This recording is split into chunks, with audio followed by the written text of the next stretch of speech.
So in this video, we're going to be checking out the vintage compressor. I wanted to do this after the dynamics because of it's a dynamic control, right? We have the dynamics, we have the vintage compressor, and the vintage limiter. So the next video is going to be the vintage limiter.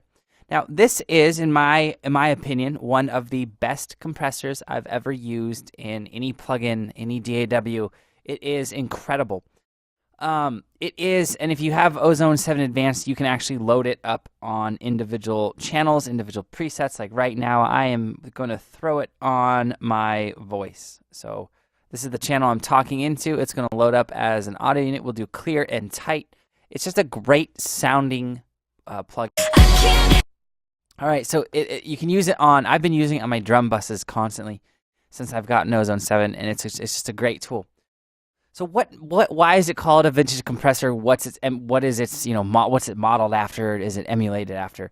We already talked about the vintage EQ being modeled after and emulated after Pultex. Well, this specific vintage compressor, it really isn't modeled after anything, which I love. It's not modeled after just one compressor. Basically, Isotope sat down and they said, okay, we want to take this from this compressor. We want to take this idea from maybe this compressor, combine all these different ideas, all these different functions from old analog style compressors, and make their own algorithm. So it's kind of a hybrid. It's called vintage compressor, but it's definitely a digital take on analog vintage style compression. Now, that being said, the most interesting element of this compressor is its musicality. It's a very musical sounding compressor. And the reason for that is the way in which it detects the audio. So a little bit of a lesson in compression. Most of the vintage compressor is what's called a feedback compressor. In a feedback compressor, the level of detection is done on the output of the compressor, not on the input. So think about that for a second. Most compressors are going to detect the signal level coming through the input and then reduce the gain when the signal goes above that threshold. In a feedback compressor, it's doing kind of the inverse. It's going to the gain detection and reduction is going to be done on the output of the compressor. So this actually was a very common design on old analog style compressors, but I don't believe there's any outside of the one in Ozone. I don't think there is. I looked on the internet for a little while to find if there was one. There's not a compressor that has an algorithm that does it on the output, and I guess because it's a pain in the butt to do algorithmically because of a natural bit of delay that can occur. So this compressor is quite CPU intensive for just a compressor, but it's really musical because of how it's detecting the transients and then thusly doing the gain reduction. So that's one of the coolest elements of this vintage compressor. Is it has this different way or less common way of doing just what a compressor normally does, gain reduction. And then also there's this little frequency response up at the top, which is just super cool. So what that's going to do is it's going to allow you to kind of accentuate or de-accentuate or really choose what frequencies you want to kind of pop out. And this is called the detection filter. So we're going to start working top down in this right now. So if you click on one of these bands, right now it's at 400 hertz, and this one's at 2000, and this one's at 6000. I'm going to click on it and then hit S for solo. I can't help it, I'm saying this.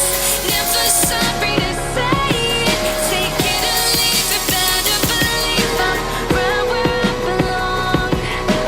I know some. So this is not multi-band compression. It's not EQ. What it's doing is it's telling the compressor, the vintage compressor, it's telling it to basically telling the compressor to be more or less sensitive for the detection circuit used by the vintage compressor, which is coming on the output, remember.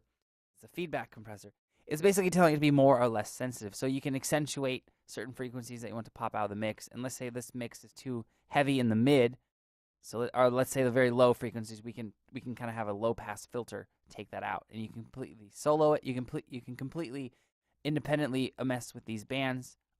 There's basically a 3-band, kind of like a multi-band compressor EQ, but it's not actually doing multi-band compression. It's just telling the detection circuit inside of the algorithm to be more sensitive or less sensitive to those frequencies. So let's apply it to the bass real quick. I can't help it, I'm saying this. Never sorry to say it. Take it or leave it, better believe I'm right where I belong. I know some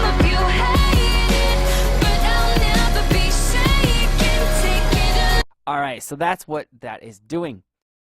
Just like pretty much everything in Ozone, you have mid and side controls. So if you want to do mid side, you can. If you want to do keep it in just stereo, you can do that as well.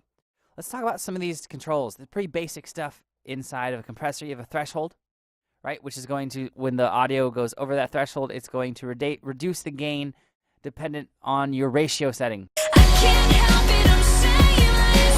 Never sorry to say it. Take it or leave it. Better believe I'm right where I belong. All right, you have attack and release. Those are really basic things to compression. I feel like if you're watching a video on mastering, you know what a compressor does. So let me talk. I want to talk about the other controls here. These modes are kind of interesting. There's 3 different modes that are going to adjust how the vintage compressor is going to kind of process the different audio and how it's going to process the gain reduction, which is going to then change how the compressor feels and how its sonic imprint sounds. Sharp is what's described as crisp. I can't help it, I'm saying this.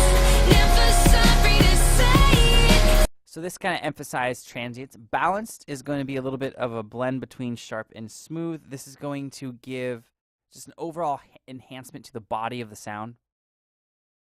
I can't help it, I'm saying this. Never sorry to say it. So I'm going to do an extreme setting here, and we're going to do threshold at negative 20.9 dB, get a ratio near limiting, and we'll pump this sucker. And we'll be able to see that this is going to really hit the transients quite hard. I can't help it, I'm saying this.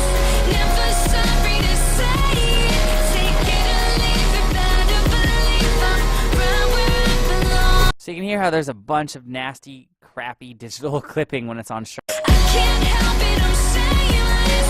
Never sorry to say it. Take it or leave it. Better believe I'm right where I belong. I know some. And balanced, it's much smoother. So if you're finding yourself wanting to compress something heavily, whether it's an instrument or you're actually mastering with the vintage compressor, balance is a pretty good one if you're not going for transient response.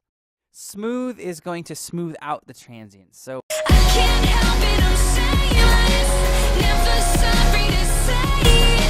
Take it or leave it. smooth is one of my favorite settings on here. I use this on, like I said, drum buses and even synth bus like groups in an actual mix. It sounds great. I can't help it, I'm saying this. Never sorry to say it. The smooth is one of the it's one of the more musical settings I've ever seen in a compressor.